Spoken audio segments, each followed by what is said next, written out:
본인의 이상형을 만났을 때, 그리고 7살 이상, 10살 이상 연상이 연하를 만났을 때, 정말 최악의 경우가 존못 돈작이 자신의 이상형을 만났을 때, 또는 7살, 10살 연상이 그 정도 나이 차이 나는 연하를 만났을 때 등 몇 가지 경우가 있다. 흔히 생각하면 존못이 사겠지.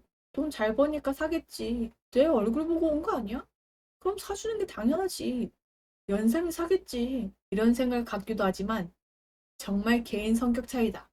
존못 돈잘도 과시할 수 있는 게 돈뿐이니 자랑을 하고 싶은데 뭘 사주기에는 자신의 돈은 아깝고 내 돈 보고 오는 거 아니야? 라고 생각하면서도 막상 만나면 잘 보이려고 하는데 막상 계산할 땐 각재고 있다는 거. 능력 있는 7살 이상 연상. 그 경우도 젊고 이쁜 잘생긴 사람을 만나고 싶은데 돈 쓰는 건 아까워하는 경우가 많다. 특히 본인 얼굴이 흘러내리는 경우나 나이 많은 경우. 자신의 나이는 신경 쓰지 않고 어리고 순수한 이성이랑 사귀었을 때 자연스럽게 가성비로 가스라이팅 하는 경우도 있다. 내가 숙박비 낼게. 너가 밥 사. 여행? 무조건 반반 계산. 내가 몇 프로 내고 너가 몇 프로 내. 이런 식으로 요구하는 경우가 많다. 부분적인 결핍이 있고 외적 또는 재력, 능력적으로 뛰어난 경우 대다수가 얘는 밑바닥으로 떨어져 나가 있고 그냥 내 능력이 이 정도니까 너도 넘어올 게 뻔해 라고 생각하면서 과시하고 그 후에 적극적이거나 돌처럼 가볍게 질문과 대화를 던져주면서 면접 보는 느낌을 들게 하거나 나 이런 사람이니까 어디 한번 해봐. 너 제로 떨어봐. 라고 그런 느낌을 주는 사람이 많다. 이 상황에서도 그 정도에 훅하는 사람들은 부류가 나누어진다.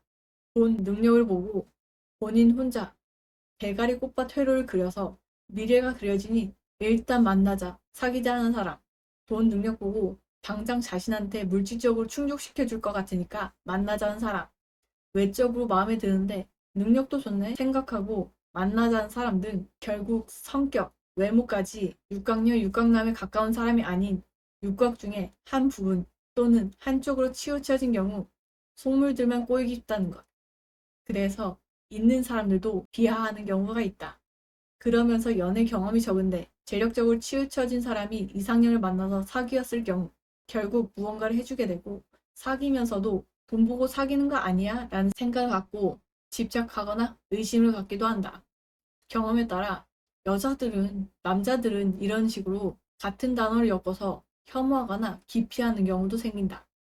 그리고 내적으로는 미성숙한데 외적, 능력적으로 있는 사람들의 기준, 자기 자랑으로 재롱잔치하던 사람들도 본인 스타일이다, 마음에 든다 라고 생각이 들었을 경우 하나같이 적극적으로 바뀐다.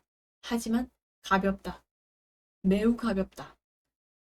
갑자기 스킨십을 시도한다거나 첫 만남에 자연스럽게 잠자리를 생각하고 요구한다거나 이야기를 이어가면 이어갈수록 나한테 맞춰줘. 안 그러면 삐질 거야. 안 그럼 토라질 거야. 라고 말하는 등 나한테 맞춰줘야 나한테 맞춰주면 이런 생각이 기본 바탕으로 깔려있는 사람이 많다. 그런 사람의 입장에서는 물질적으로 혹하거나 바라보고 오는 사람이 많기 때문에 물질적으로 다가가면 쉽게 가능하다고 생각하고 접근하는 경우와 물질 외에 자신의 매력이라는 것을 찾아본 적이 없기 때문에 과시하는 경우가 있다. 그렇다면 나는 어떤 사람을 만나야 할까? 궁금하지?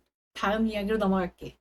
수많은 유형들을 만나보고 난 후 연애가 오래가는 사람들의 기준은 완벽한 사람은 드물기 때문에 상대는 자신의 부족한 점을 채워주려고 노력하는 사람이고 자신은 상대의 부족한 점을 바라봐도 괜찮은 사람인가? 아닌가다. 여기에서 포인트는 한쪽에서 치우쳐진 게 아닌 서로를 헤아릴 줄 알고 서로에게 노력할 수 있는 사람이어야 한다.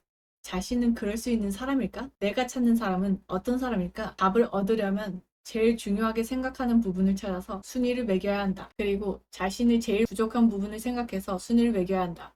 외모, 몸매, 재력, 집안, 학벌, 능력, 성격, 인성 등이 있는데 그 순위를 매겼을 때 순위의 기준은 사람마다 다르다.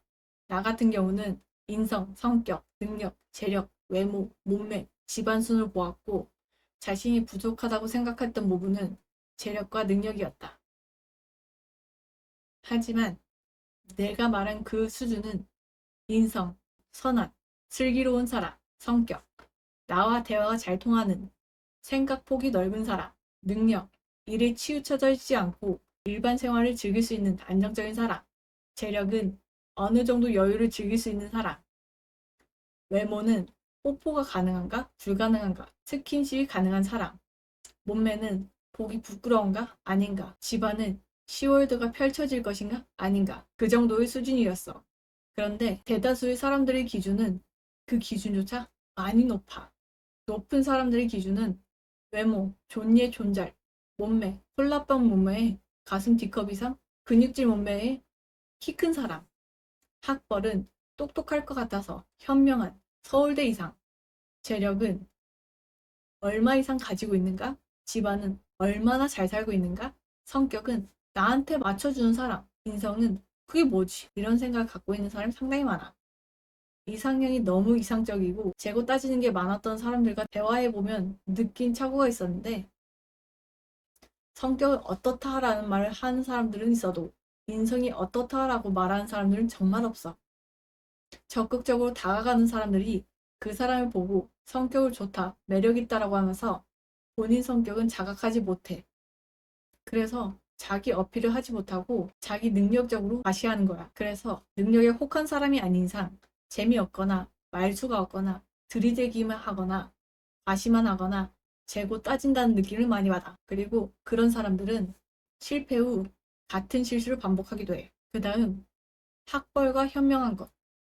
이게 무슨 차이일까? 학벌과 현명한 것. 똑똑한 것은 별개인데 착각하는 사람이 정말 많아. 학벌. 학생 시절의 노력이고 재능이기도 해. 그리고 현명한 거는 현재 기준에서 어질고 슬기로워. 사리에 밝다. 상황에 맞춰 대처를 잘하는 사람이야. 똑똑한 사람의 기준. 현재 기준에서 또렷하고 분명한 자기 기준이 있고 똑부러진 사람. 그래서 마음만 먹으면 계산적으로 생각이 가능한 그런 사람. 진짜로 똑똑하고 현명한 사람을 찾는다고 하면 뻘을 보는 게 아닌 사회성이 좋은 사람을 찾는 게 맞아. 사회성이란 사회생활을 하려고 하는 사람을 근본적인 성질로 사회에 적응하는 개인의 소질이나 능력, 대인관계의 원만성이기 때문에 사람들과 얼마나 잘 어울릴 수 있고 상황에 맞춰 대처를 잘하는 사람인가, 마찰이 적은 사람인가, 상대를 헤아릴 줄 아는 사람인가, 그런 게 모두 포함되어 있기 때문이야.